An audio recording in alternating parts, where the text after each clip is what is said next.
Cuando el 2 de abril de 1982 la Argentina recuperó las Islas Malvinas y Georgias del Sur, reafirmó sus derechos sobre los 3 archipiélagos australes, incluidas las Islas Sandwich. Continuó una guerra que empezó Inglaterra, cuando el 3 de enero de 1833 usurpó las Malvinas en plena paz, pues estaba en vigencia el Tratado de Amistad, Comercio y Navegación de 1825 entre ambos países. No queda duda entonces de que las acciones argentinas del 2 de abril de 1982 fueron una respuesta a esa usurpación, luego de un siglo y medio de pacientes negociaciones sin ningún resultado. Basta ver un planiferio y observar el océano Atlántico, visualizar las islas, para comprender que geográficamente los 3 archipiélagos australes en disputa solo pueden pertenecer a la Argentina.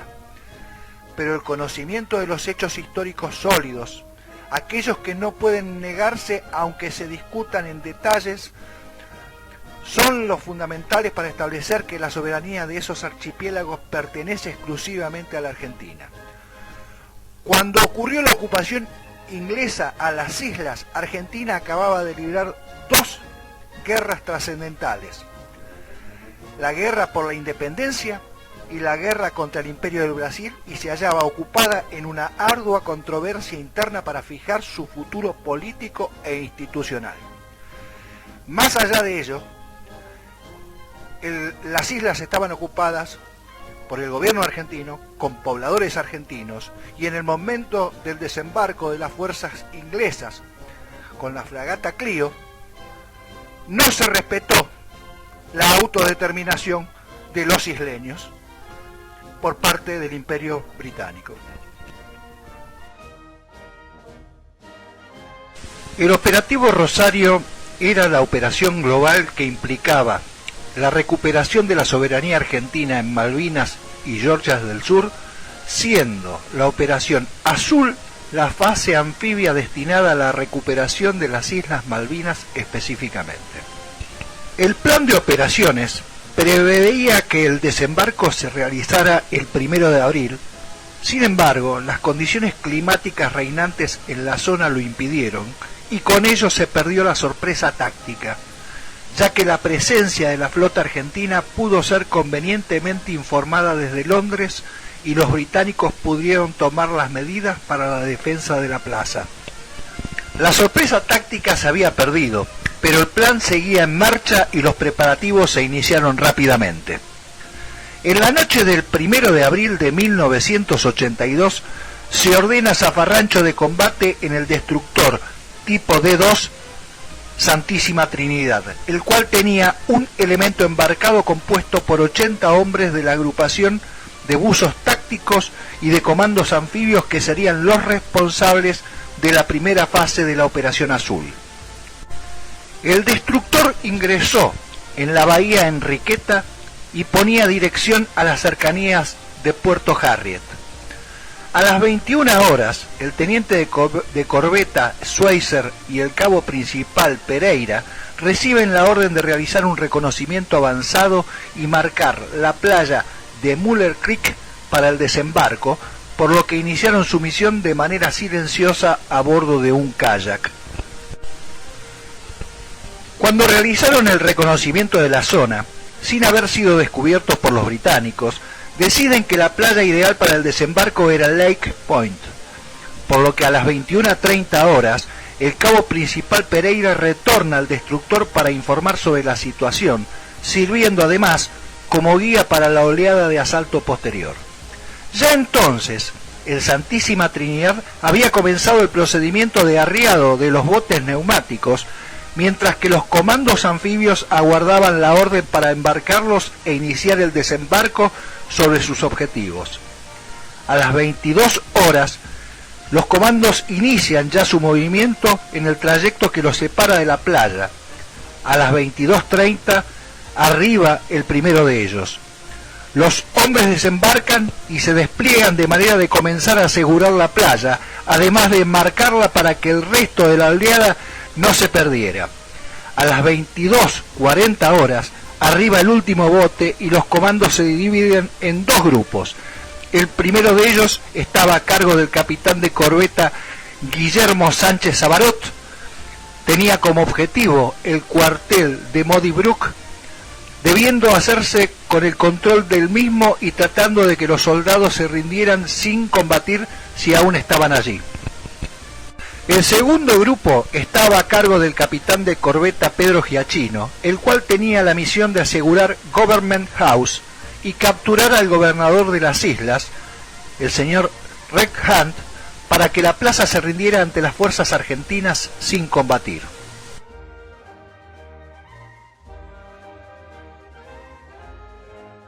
A las 2:30 horas del día 2 de abril se inicia un segundo despliegue. Esta vez un grupo de comandos anfibios se dirigen hacia la playa Charles Point provenientes del submarino Ara Santa Fe. El grupo de comandos anfibios transportado por el submarino tenía como objetivo la captura del faro de Pembroke Point, pues allí había un equipo de comunicaciones que podría dar la alarma a los defensores. Sin embargo, cuando se supo que la sorpresa táctica se había perdido, la acción fue cancelada para evitar una posible emboscada o un enfrentamiento con los soldados británicos. Por tal motivo, a este grupo se le encomendó la señalización de las playas para el desembarco de la fuerza anfibia principal.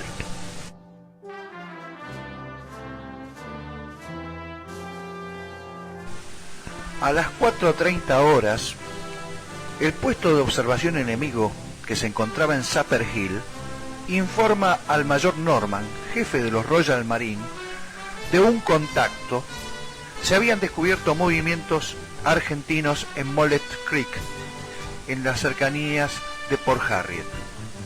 Esto sorprendió al mayor Norman, pues le parecía un movimiento extraño, pero una hora después lo comprendió.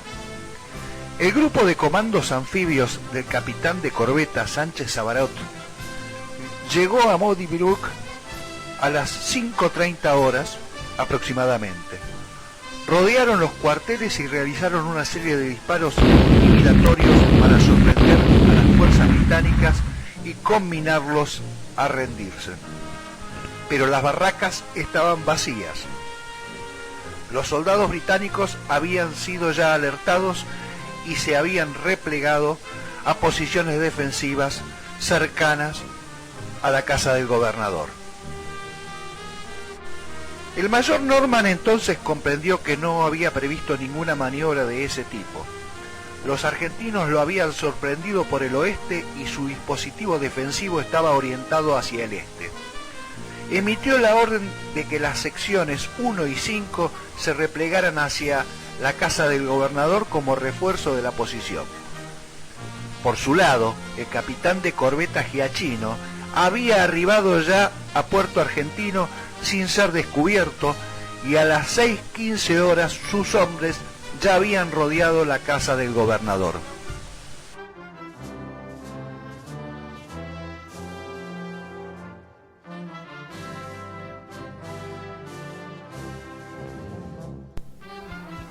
Rápidamente desplegó a sus comandos anfibios en abanico, cubriendo cualquier aproximación británica que suponía muy poca e incluso ninguna. El capitán de corbeta Giachino y el teniente García Quiroga se situaron frente a la residencia sabiendo que los británicos habrían podido observar sus movimientos. Entonces ordenó que 3 comandos se ubicaran a pocos metros para cubrirlos. Pocos minutos después, García Quiroga hizo llamados de intimidación en inglés, pero no obtuvo ninguna respuesta desde el interior de la casa. Giachino ordena repetir el llamado, pero queda nuevamente sin respuesta. Giachino decide anunciar que estaban allí de manera más contundente y ordena entonces lanzar una granada al jardín frontal de la casa. Segundos después de la explosión, una voz en inglés anuncia que el gobernador estaba por salir, pero durante 2 minutos de tensa espera no hay movimientos británicos. El capitán de corbeta Giachino decide actuar. García Quiroga repite la advertencia, pero esta vez con la orden de que el gobernador saliera con las manos en alto. La respuesta fue una ráfaga de pistola ametralladora. Giachino y García Quiroga deciden ingresar entonces a la residencia. Los otros 3 comandos toman mejores posiciones para cubrirlos, pero el movimiento de Giachino es advertido por los británicos y ambos son abatidos por el fuego de tropas de apoyo, abren fuego de cobertura contra la residencia mientras el cabo enfermero Ernesto Urbina responde al llamado de auxilio de García Quiroga. El movimiento del enfermero también es seguido por los británicos y Urbina termina herido también. Durante 3 horas los heridos quedaron bajo el fuego británico y sin poder recibir la asistencia médica necesaria, algo que terminó siendo fatal para el capitán de corbeta Giachino.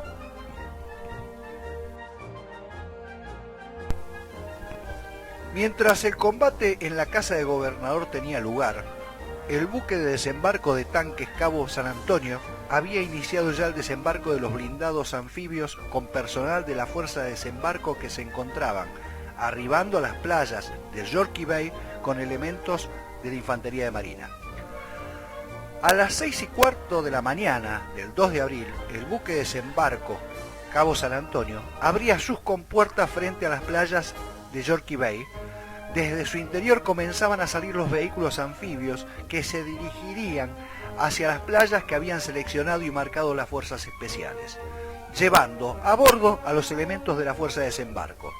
Al cabo de 15 minutos, los blindados alcanzaban la playa y pronto los infantes de marina comienzan a desembarcar de los mismos y se despliegan de manera de asegurar la playa.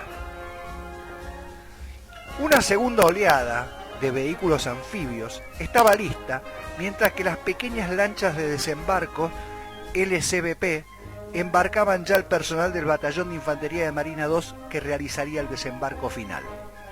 En el rompehielos Almirante Irízar, uno de los helicópteros alistados para las acciones de asalto helitransportado quedaba momentáneamente fuera de servicio, aunque para entonces la situación en la playa estaba completamente asegurada. Elementos del Batallón de Infantería de Marina 2, más una sección del Regimiento de Infantería 25, habían desembarcado ya y estando en la playa los infantes de marina dieron profundidad y seguridad a la cabeza de playa, mientras que poco después la sección del Regimiento de Infantería 25 se dirigía al aeropuerto a bordo de 2 blindados conducidos por infantes de marina. Para entonces, el blindado de mando y comunicaciones ya estaba coordinando las operaciones en la playa, mientras que la llegada del blindado de recuperación permitiría auxiliar mecánicamente a cualquier blindado dañado o con algún desperfecto mecánico. La cabeza de playa estaba completamente asegurada. Ahora los anfibios de rueda traían cargas y personal, mientras que las lanchas completaban el traslado de personal y equipos varios. No había habido resistencia alguna mientras los argentinos realizaban un impecable desembarco de manual sobre las playas. Ya consolidada la cabeza de playa, las fuerzas del Batallón de Infantería de Marina 2 se reorganizan e inician su progresión hacia Puerto Argentino con el objeto de cercar el poblado y brindar apoyo a los comandos anfibios que aún combatían en la casa del gobernador y así culminar la recuperación de las Islas Malvinas. Para entonces, los hombres del Regimiento de Infantería 25 habían asegurado las instalaciones del aeropuerto y la pista, a la cual habían procedido a limpiar de obstáculos, mientras que se establecían posiciones defensivas y se realizaban reconocimientos en las zonas cercanas al mismo para verificar la presencia de fuerzas británicas. A las 7:20 horas del 2 de abril, las fuerzas del Batallón de Infantería de Marina 2 se toman con la asistencia británica de las secciones 1 y 2. La primera había detenido el repliegue hacia la casa del gobernador cuando se iniciaron los combates allí. Durante los primeros combates, los blindados de la Infantería de Marina Argentina fueron alcanzados repetidas veces por fuego ligero, lo que obligó a que los soldados embarcados bajaran y se desplegaran para hacer frente a los británicos. Entre las 7:30 y las 8 horas, los helicópteros Sea Link de la primera escuadrilla aeronaval de helicópteros y los Sea King de la segunda escuadrilla aeronaval inician el desembarco del personal restante de la compañía C del Regimiento de Infantería 25 hacia el aeropuerto, de manera de consolidar la posición y habilitarla para iniciar el puente aéreo desde el continente.